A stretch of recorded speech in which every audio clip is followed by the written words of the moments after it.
Thank you so much. Thank you so much, Neha, for what a wonderful introduction. Everybody, please have a seat. Nothing fills me with more hope than when I hear incredible young people like Neha and all the outstanding work that she's doing on behalf of India's youth and for representing this nation's energy and its optimism and its idealism. She makes me very, very proud. And I think that may be her. Distinguished guests, ladies and gentlemen, to all the students and young people who are here today, to the people of India watching and listening across this vast nation, I bring the friendship and the greetings of the American people. On behalf of myself and Michelle, thank you so much for welcoming us back to India. Bahut dhanyavad. It has been a great honor to be the first American president to join you for Republic Day. With the tricolor waving above us, we celebrated the strength of your Constitution. We paid tribute to India's fallen heroes. In yesterday's parade, we saw the pride and the diversity of this nation, including the daredevils on their Royal Enfields, which was very impressive. Secret Service does not let me ride motorcycles, especially not on my head. I realize that the sight of an American president as your chief guest on Republic Day would once have seemed unimaginable, but my visit reflects the possibilities of a new moment. As I've said many times, I believe that the relationship between India and the United States can be one of the defining partnerships of the century. When I spoke to your parliament on my last visit, I laid out my vision for how our two nations can build that partnership. Today I want to speak directly to you, the people of India, about what I believe we can achieve together and how we can do it. My commitment to a new chapter between our countries flows from the deep friendship between our people. Michelle and I have felt it ourselves. I recognized India with the first state visit of my presidency, where we also danced to some pretty good Bhangra. For the first time, we brought Diwali to the White House. On our last celebration here, we celebrated the Festival of Lights in Mumbai. We danced with some children. Unfortunately, we were not able to schedule any dancing this visit.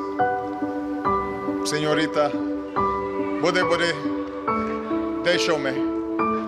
You know what I mean.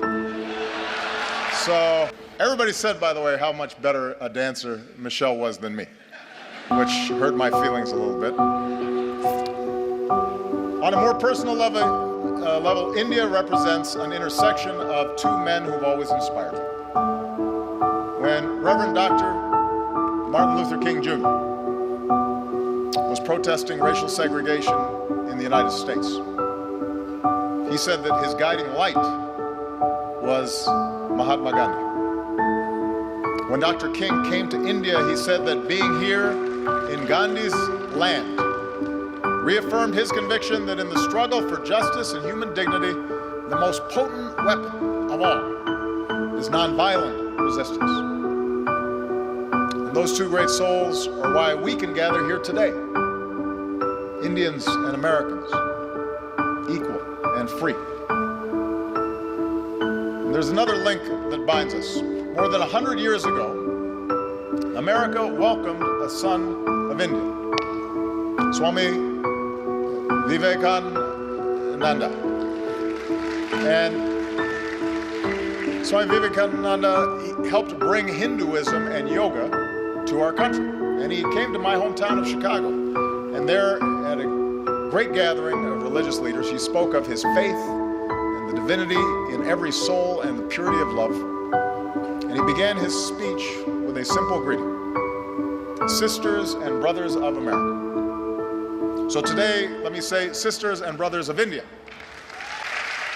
My confidence in what our nations can achieve together is rooted in the values that we share. For we may have our different histories and speak different languages, but when we look at each other, we see a reflection of ourselves.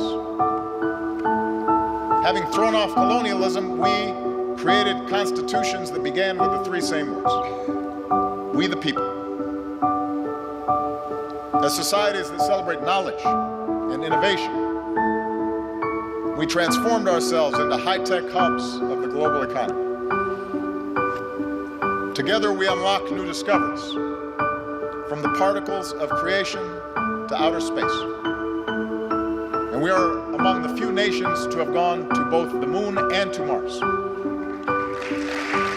And here in India, this dynamism has resulted in a stunning achievement. You've lifted countless millions from poverty and built one of the world's largest middle classes. And nobody embodies this progress and this sense of possibility more than our young people. Empowered by technology, you are connecting and collaborating like never before on Facebook and WhatsApp and Twitter. And chances are you're talking to someone in America, your friends, your cousins. The United States has the largest Indian diaspora in the world, including some 3 million proud Indian Americans. And they make America stronger. They tie us together. Bonds of family and friendship that allow us to share in each other's success. So for all these reasons, India and the United States are not just natural partners. I believe America can be India's best partner.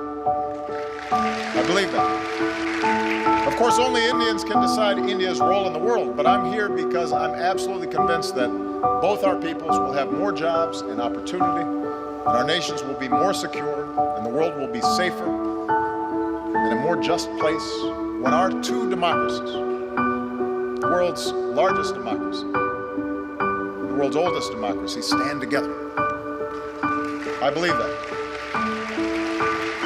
So here in New Delhi, Prime Minister Modi and I have begun this work anew, and here's what I think we can do together.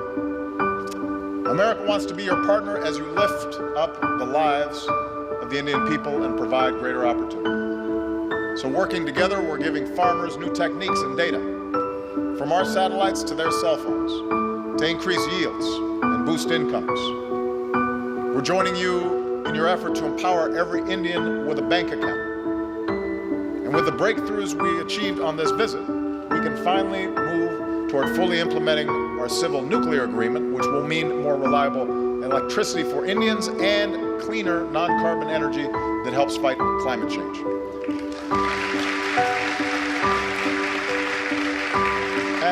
And I don't have to describe for you what more electricity means. Students being able to study at night, businesses being able to stay open longer and hire more workers, farmers being able to use mechanized tools that increase their productivity, whole communities seeing more prosperity. In recent years, India has lifted more people out of poverty than any other country, and now we have a historic opportunity, with India leading the way to end the injustice of extreme poverty all around the world. America wants to be your partner as you protect the health of your people and the beauty of this land. From the backwaters of Kerala to the banks of Ganga. As we deliver more energy, more electricity, let's do it with clean, renewable energy like solar and wind. And let's put cleaner vehicles on the road and more filtration systems on farms and villages. Because every child should be able to drink clean water, and every child should be able to breathe clean air. We need our young people healthy for their futures, and we can do it. We have the technology to do it. America wants to be your partner in igniting the next wave of Indian growth. As India pursues more trade and investment, we want to be first in line. We're ready to join you in building new infrastructure, the roads and the airports, the ports, the bullet trains to propel India into the future. We're ready to help design smart cities that serve citizens better, and we want to develop more advanced technologies with India as we do with our closest allies. We believe we can be even closer partners in ensuring our mutual security. Now, both our nations have known the anguish of terrorism, and we stand united in the defense of our people. And now we're deepening our defense cooperation against new challenges. The United States welcomes a greater role for India in the Asia-Pacific, where the freedom of navigation must be upheld and disputes must be resolved peacefully. And even as we acknowledge the world as it is, we must never stop working for the world as it should be, a world without nuclear weapons. That should be a goal for all of us.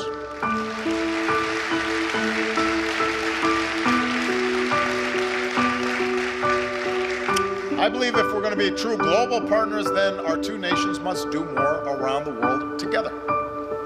So to ensure international security and peace, multilateral institutions created in the 20th century have to be updated for the 21st. And that's why I support a reformed United Nations Security Council that includes India as a permanent member. Of course, as I've said before, with power comes responsibility. In this region, India can play a positive role in helping countries forge a better future. From Burma to Sri Lanka, where today there's new hope for democracy. With your experience in elections, you can help other countries with theirs. With your expertise in science and medicine, India can do more around the world to fight disease and develop new vaccines, and help us end the moral outrage of even a single child dying from a preventable disease. Together, we can stand up against human trafficking and work to end the scourge of modern-day slavery.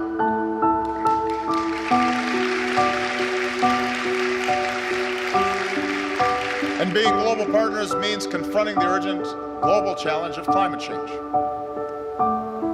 With rising seas, melting Himalayan glaciers, more unpredictable monsoons, cyclones getting stronger, few countries will be more affected by a warmer planet than India.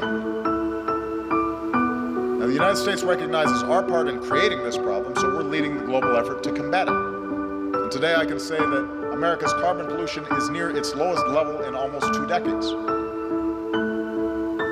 I know the argument made by some that it's unfair for countries like the United States to ask developing nations and emerging economies like India to reduce your dependence on the same fossil fuels that help power our growth for more than a century.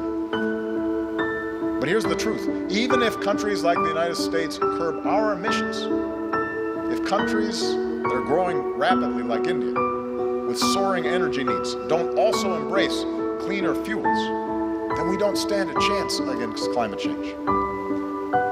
So we welcome India's ambitious targets for generating more clean energy.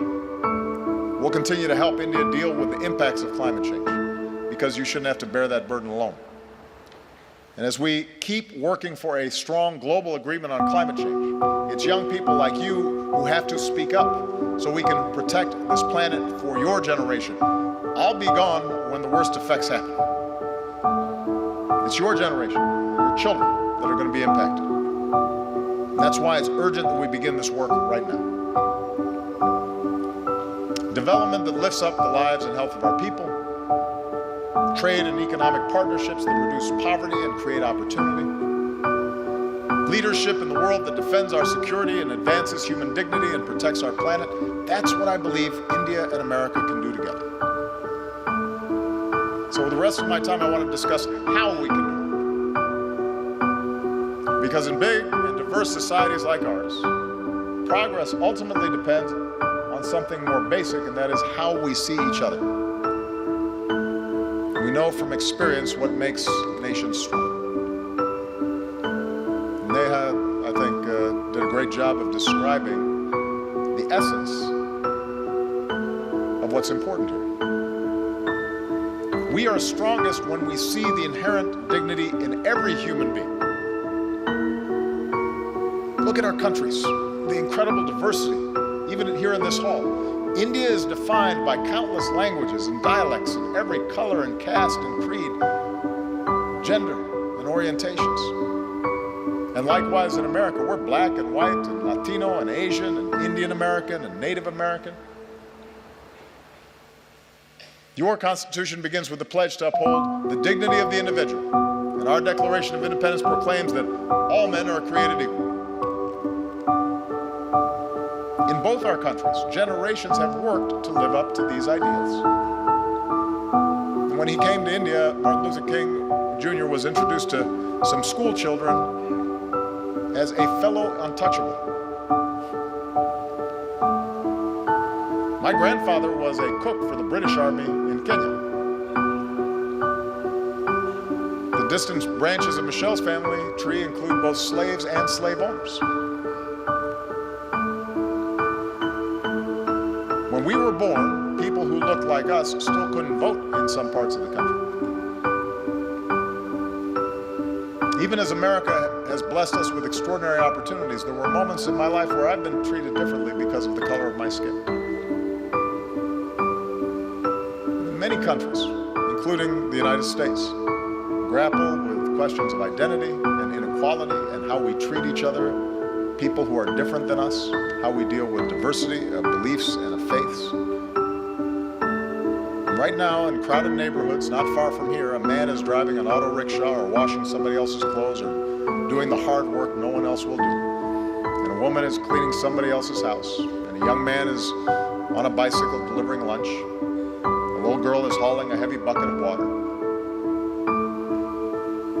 And I believe their dreams, their hopes, are just as important, just as beautiful, just as worthy as ours. And so even as we live in a world of terrible inequality, we're also proud to live in countries where even the grandson of a cook can become president, or even a dulit can help write a constitution, and even a tea seller can become prime minister. But the point is that the aim of our work must be not to just have a few do well, but to have everybody have a chance. Everybody who's willing to work for it have the ability to dream big and then reach those dreams. Our nations are strongest when we uphold the equality of all our people, and that includes our women. Now, you may have noticed I am married to a very strong and talented woman. Michelle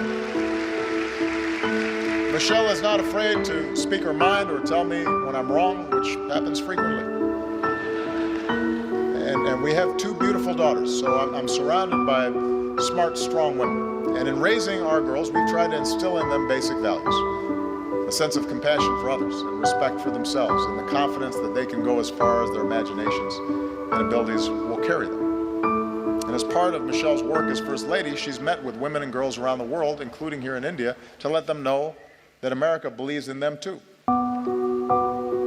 In the United States, we're still working to make sure that women and girls have all the opportunities they deserve and that they're treated equally.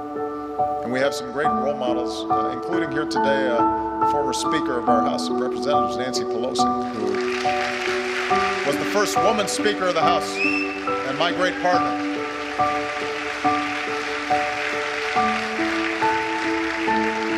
And here in India, it's the wives and the mothers who so often hold families and communities together. Indian women have shown that they can succeed in every field, including government, where many of your leaders are women. And the young women who are here today are part of a new generation that is making your voice heard and standing up and determined to play your part in India's progress.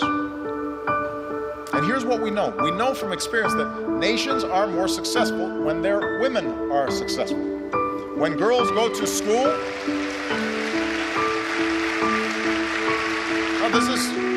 this is one of the most direct measures of whether a nation is going to develop effectively is how it treats its women. When a girl goes to school, it doesn't just open up her young mind, it benefits all of us because maybe someday she'll start her own business or invent a new technology or cure a disease. And when women are able to work, families are healthier and communities are wealthier and entire countries are more prosperous. And when young women are educated, then their children are going to be well educated and have more opportunity. So if nations really want to succeed in today's global economy, they can't simply ignore the talents of half their people. And as husbands and fathers and brothers, we have to step up, because every girl's life matters. Every daughter deserves the same chances are safe and be treated with respect and dignity. She deserves that. And one of the favorite things about this trip for me has been to see all these incredible Indian women in the armed forces, including the person who commanded the guard that greeted me when I arrived. It's remarkable. And it's a sign of great strength and great progress. Our nations are strongest when we see that we are all God's children, all equal in His eyes and worthy of His love. Across our two great countries, we have Hindus and Muslims, Christians and Sikhs and Jews and Buddhists and Jains and so many faiths. And we remember the wisdom of Gandhiji, who said, "For me, the different religions are beautiful flowers from the same garden, or they are branches of the same majestic tree." Branches of the same majestic tree. Our freedom of religion is written into our founding documents. It's part of America's very first amendment. Your Article 25 says that all people are equally entitled to freedom of conscience and the right freely to profess, practice, and propagate religion. In both our countries, in all countries, upholding this fundamental freedom is the responsibility of government, but it's also the responsibility of every person. In our lives, Michelle and I have been strengthened by our Christian faith. But there have been times where my faith's been questioned by people who don't know me. Or they've said I adhere to a different religion, as if that were somehow a bad thing.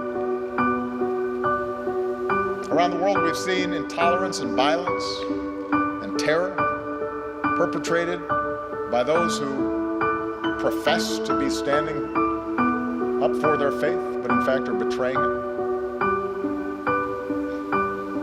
No society is immune from the darkest impulses of man, and too often, religion has been used to tap into those darker impulses as opposed to the light of God. 3 years ago in our state of Wisconsin, back in the United States, a man went into a Sikh temple and in a terrible act of violence killed 6 innocent people, Americans and Indians. And in that moment of shared grief, our two countries reaffirmed a basic truth, as we must again today, that every person has the right to practice their faith how they choose, or to practice no faith at all, and to do so free of persecution and fear and discrimination. The peace we seek in the world begins in human hearts. And it finds its glorious expression when we look beyond any differences in religion or tribe and rejoice in the beauty of every soul. And nowhere is that more important than India. Nowhere is it going to be more necessary for that foundational value to be upheld. India will succeed so long as it is not splintered along the lines of religious faith, so long as it's not splintered along any lines, and is unified as one nation. And it's when all Indians, whatever your faith, go to the movies and applaud actors like Shah Rukh Khan. Yeah, and when you celebrate athletes like Milkha Singh or Mary Kom. And every Indian can take pride in the courage of a humanitarian who liberates boys and girls from forced labor and exploitation, who's here today. Kailash Satyarthi,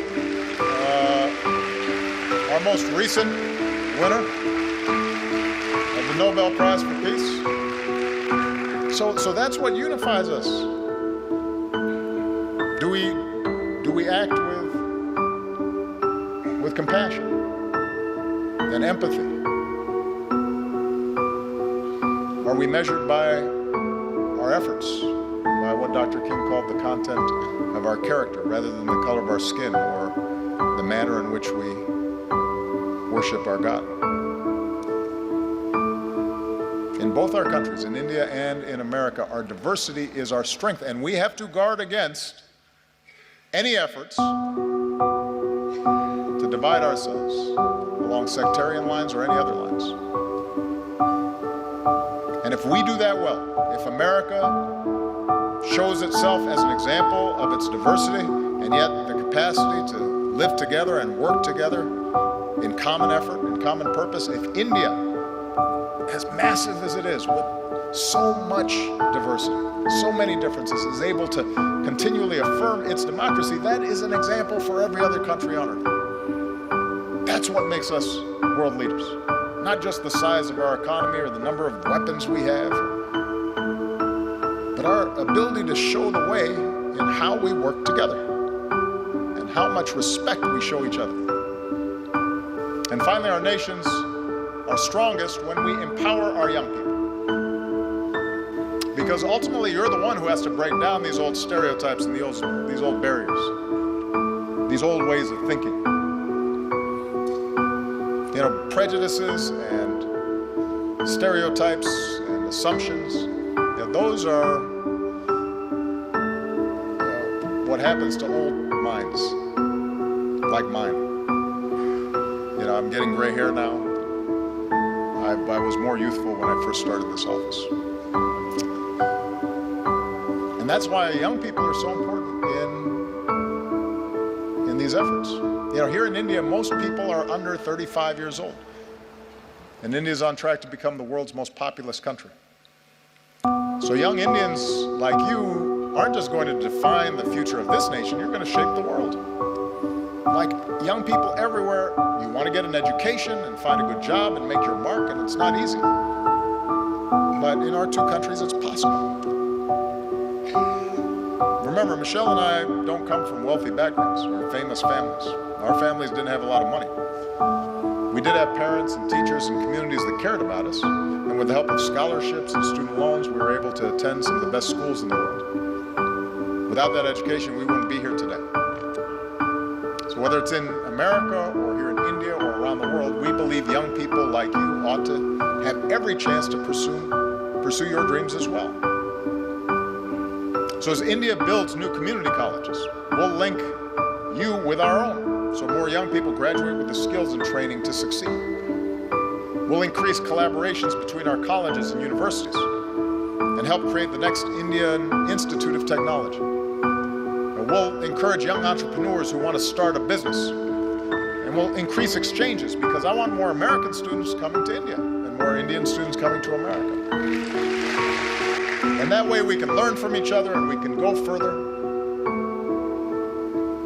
Because one other thing we have in common, Indians and Americans are some of the hardest working people on earth.